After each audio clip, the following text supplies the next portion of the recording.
வணக்கம். இப்பதிவில் கிழிஞ்சல் மெழுகு பற்றி காண்போம்.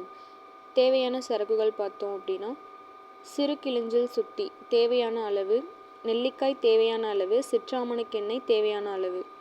செய்முறை பாருங்கள். சிறு கிழிஞ்சலை கறி நெருப்பில் காய்ச்சி பச்சை நெல்லிக்காய் சாற்றில் துவைக்கணும்னு சொல்லியிருக்காங்க. இந்த மாதிரி 3லிருந்து 5 முறை நல்ல கல்வத்தில் செஞ்சுட்டு, அதுக்கப்புறம் கல்வத்தில் சிற்றாமணிக்கு எண்ணெயை சிறுக சிறுக சேர்த்து மெழுகு பதம் வரும் வரைக்கும் நம்ம அரைச்சி வச்சு எடுத்துக்கொள்ளலாம் அப்படின்னு சொல்லியிருக்காங்க. பயன்படுத்தும் முறை மேற்பூச்சு, தீரும் நோய், காலில் உண்டாகக்கூடிய பித்த வெடிப்பு. அடுத்ததாக மேகவிரண களிம்பு. மேகவிரண களிம்பு தேவையான சரக்குகள் பார்த்தோம் அப்படின்னா, சுத்தித்த லிங்கம் 1 பங்கு, சுத்தித்த ரசம் 1 பங்கு, சுத்தித்த வீரம் 1 பங்கு, சுத்தித்த பூரம் 1 பங்கு, சுத்தித்த பால் துத்தம் 1 பங்கு, சுத்தித்த மயில் துத்தம் 1 பங்கு, சுத்தித்த மிருதார் சிங்கி 1 பங்கு, சுத்தித்த நீரடி முத்து 1 பங்கு, கார்போகி அரிசி 1 பங்கு, கசகசா 1 பங்கு, மஞ்சள் மெழுகு 1 பங்கு, தேங்காய் எண்ணெய் தேவையான அளவு.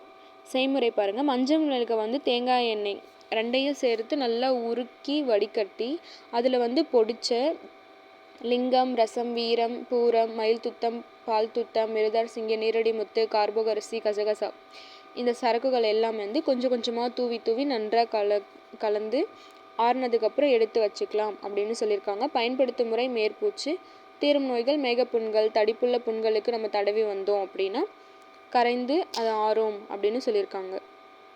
அடுத்ததாக வெள்ளை மெழுகு பற்றி காண்போம். தேவையான சரக்குகள் பார்த்தோன்னா, வெண்மெழுகு 10 பங்கு, தேங்காய் எண்ணெய் 5 பங்கு, வெள்ளை பாடானம் சுத்தித்தது 1 பங்கு.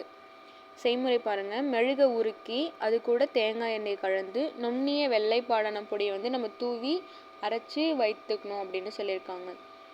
பயன்படுத்தும் முறை பார்த்தோன்னா, இதை தடித்த துணி துண்டில் வேண்டிய அளவுக்கு தடவி கட்டிகள், பிளவைகள், ஆறாத புண்கள் மேலே நம்ம போடணும்னு சொல்லியிருக்காங்க.